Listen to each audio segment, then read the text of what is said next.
From the City of Angels, you are listening to the James Salazar Media Podcast. On today's episode, we're going to talk about my weekend, so let me strike the music, and I'll meet you on the other side.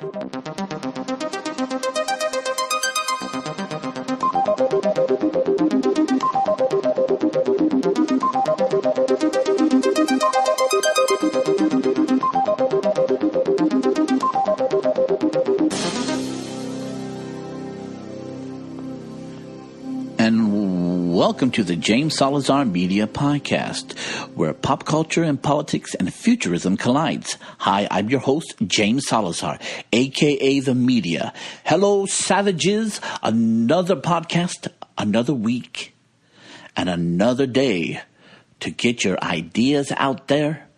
Another day to follow through on your dreams. I hope you're about it. I hope you're doing it.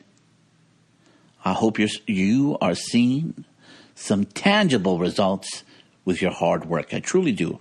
Just got a crazy weekend. Let me talk about it here a little bit. So last week I wanted to at least post 4 podcasts, but I didn't do it because craziness went down. Shit happened. Shit went down. And I was not able to do it. But let me tell you what happened, because it's interesting. It all started with my mother. My mother went to go pick up my nephew at his school, her grandson. And she's parked. There's a small car that's parked in front of her, And that car pulls out. Some guy in a big old truck tries to parallel park. I'm not sure it's in front of her or in back of her, but he clips her car. So, and he starts walking towards the school. And my mom gets out of the car, looks at his car, and looks at her car. There's no damage, but she takes a picture to prove there's no damage, just in case the guy comes back and says, "Look, you hit my car when you were pulling out." Right? So the guy sees this. He starts walking back to my mom. He says, why are you taking a picture of my car? She says, I'm just taking a picture of what happened. You clipped me, and but there's no damage, so it's no big deal. And he's like, I didn't clip you. What are you trying to do? Trying to take my money? You need to get a job, old lady. Stop trying to take people's money. So he started to berate her and argue, yell at her. My mom's like, what is your overreaction? And started to say, insult her, and so my mom's flustered over this, and so he ends up going back and leaving my mom alone. Then his wife, who works at the school, comes up to her and says, I heard you say my husband hit your car. If you think he hit your car, why don't you call the police? Call the police. So I'm not going to call the police. There's no damage. And she started to berate her, and then she brings in her friends, and they all start yelling at my mother. Then my mother starts calling me, and I didn't get the phone call. And she calls my sister. She didn't get the phone call. And my mom is flustered. She's scared. And they try to get the crosswalk lady to get in on it, but the crosswalk lady like, what are you guys doing? And so my mom goes out and goes for my nephew. One of the ladies who saw the interaction, saw my mom was visibly shaken, went to her and took her to the office, but just made a complaint. And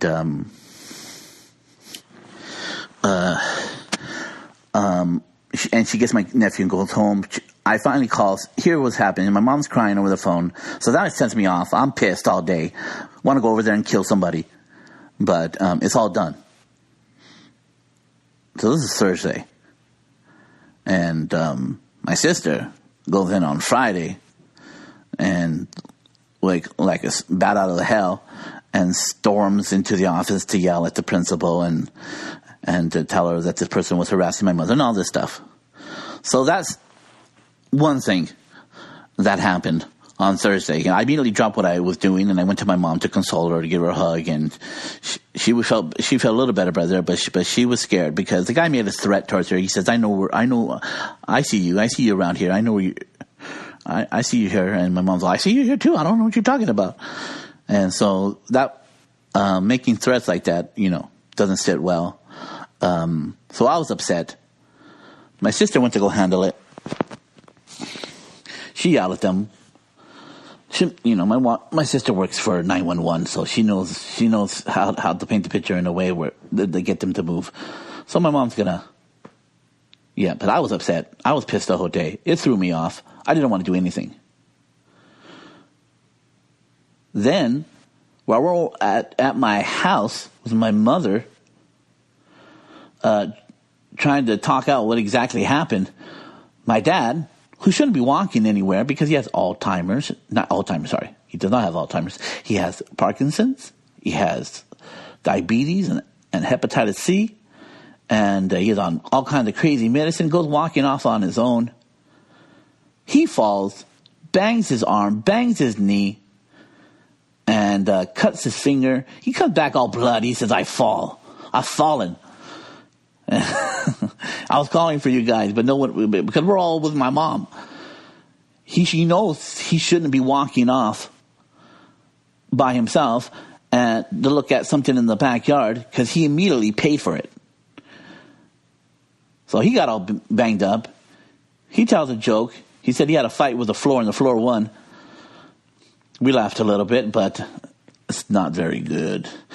So that was craziness. Worried about him.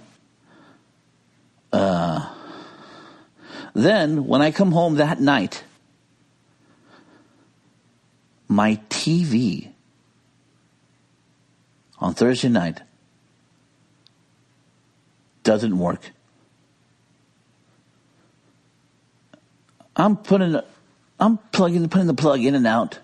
Hopefully it'll reinitialize. It's a totally blank screen. The emblem on the bottom, that's not on the screen, but on the TV part, is flashing. And then because I'm putting the plug in and out, I start smoking a little bit. I start smelling something burning. I was like, and it was from the TV. I was like, I better stop doing this. So, if anybody did not know, my wife loves TV. When she comes home from work, she likes to decompress and watch all her favorite TV shows. She has all her sci-fi TV shows, and she has her Mexican gossip TV shows, and she decompresses with that. And I knew that this was no bueno, no good.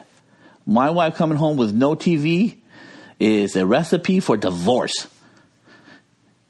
She might realize, because she's not watching TV, she says, I'm married to this guy? How did that happen? So I had to fix that immediately. So I went to the store and got a new TV, Sony Bravia. Super nice. But that took a lot of time. Picking it, getting all settled, bringing it in, putting it back up. Drama these 2 days. So I tell my nephew, hey, which he was going to have the Super Bowl, say, hey, look I got a brand new TV. You got this poor, broke, punk-ass TV, 40 inches, that's old. Come over to mine. Let's watch the Super Bowl at my house. Just bring your food over. And he ordered some pizza and buffalo wings, and he was excited. So bring your Patriot gear, even though it's the Rams. I don't want to buy no plates. So he's like, he agrees. That's a good idea. He invites the whole family. It's going to be me, him, and his father. He invites the whole family.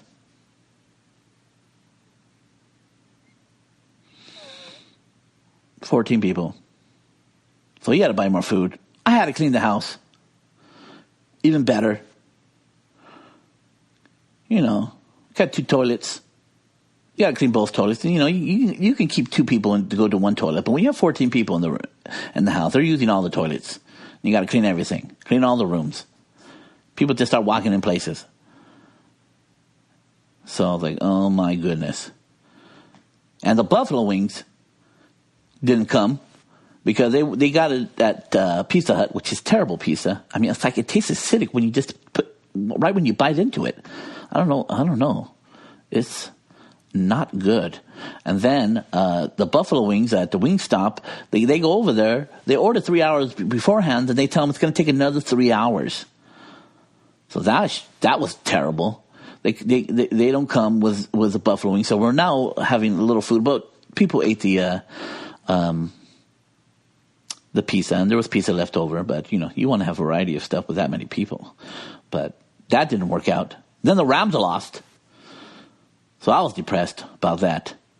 So this weekend, with a lot of stumbling, missteps, calamities, but we are standing tall. So, I wanted to do a fourth podcast. As you know, I'm trying to change the content. Not the content. I want to give you more content with in shorter spans of times, but more of it.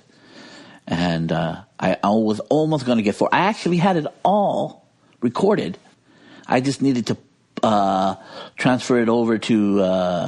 It needed a little bit of editing, and transfer it over to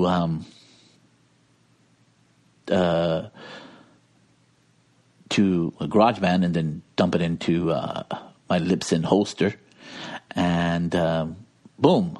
But all the information was old. New information came to light, and it was obsolete information, so I just got rid of it. Record this one on Monday, just to give you a heads up of what happened. Like in everything in life, you're going to have a lot of missteps. You're going to fall. You're going to falter, but it's not about the fall. It's about how you get up and keep on trucking. We only have one life on this rock we call Earth, and you got to make the most of it. You can't be fearful or lackadaisical or undisciplined. If you have dreams, if you want to accomplish things, you don't want to go through life just doing the minimum, because that's not a life well lived. You regret that on your deathbed. I guarantee you'll regret that you wish you would have done more. Nobody on their deathbed wish they would have worked more and watched more TV. It is what it is. Travel, meet new people, see new things, accomplish new things, learn new things. Keep on growing. Keep on reaching high. Because after all that's been said and done, you don't want your life to be a lot was said and little was done. I encourage you at all costs to strive for the most from yourself. Push yourself in something. You must always grow in life. Must always grow. People who have no hope and do not grow, they die. We know this with the elderly. If they retire or their loved one is gone and they can no longer share it with them, they end up passing away really quick. I mean, and it wasn't a heart attack. It's just the heart gave out because they couldn't no longer see purpose. Always give yourself purpose. Always give yourself a plan. Always reach for something more over the horizon, and you'll have a long and prosperous life. Don't give up. Only until your body gives up on you, until you come to the point where you'd rather be gone than to live in this ailing body. I understand that. But as long as if you can enjoy things, move, watch, whatever, if you can still find pleasure in things and living, I suggest you live as long as you can and be a part of this earth as long as possible before you go to see your maker or before you go into oblivion and poof out, whatever you believe. Just get her done. So my friends, if the storm of life come against you hard and you fall to your knees, pick yourself back up. Raise your head up high and look at that storm and say what my sensei Jack Burton always says. Give me your best shot. Strike the music.